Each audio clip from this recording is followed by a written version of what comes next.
Cedric the Tortoise was in his garden shed. He'd found an old book on how to fly. I do get a bit bored with just being an ordinary walkabout sort of tortoise.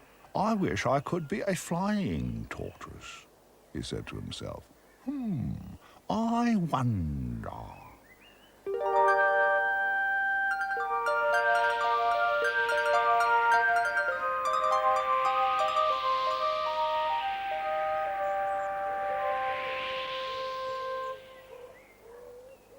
I say, anyone home? Said a voice from the other side of the fence. Yes, it was Boris the Lion. I say, you... Sorry, Boris, I'm very busy, said Cedric.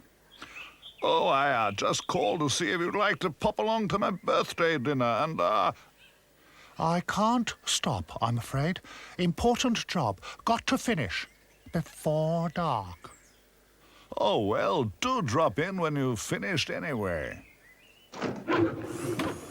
Cedric sawed and hammered the whole day long.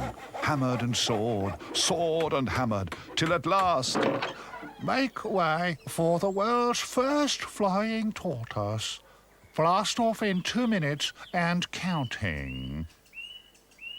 Cedric was too busy to notice Becky Bird up in the tree above his shed.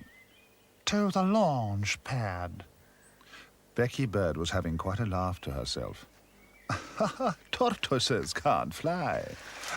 You can just mind your own business, Becky Bird, and stand clear of the launch pad while you're about it. I'm about to commence liftoff. Well, don't say I didn't warn you. 5, 4, 3, 2, 1, half...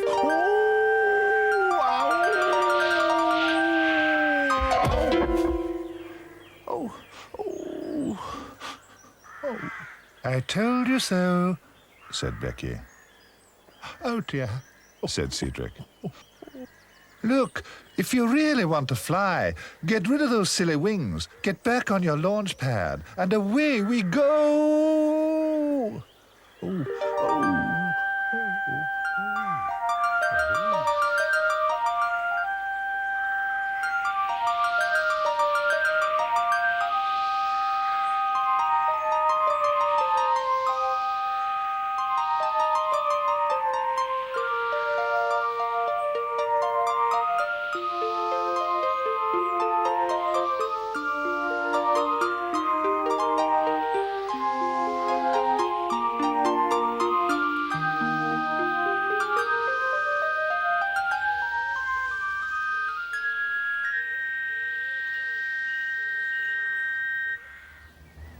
So there I was, left with 100 jelly trifles, and Boris was in the middle of one of his very long after-dinner stories.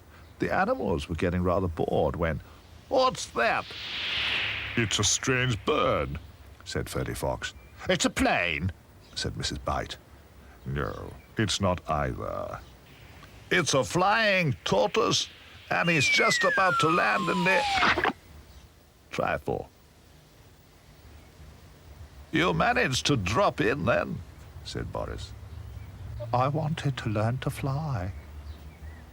You'll have to learn to swim if you keep landing in trifles, said Ferdy. I think I've had enough adventure for today, thank you. I don't think tortoises is built for flying. Never mind. At least you're here, and we're glad you've given up flying. Hey, Cedric gave a little smile. I know it was silly, but it was good fun, and I'm not sorry. So there.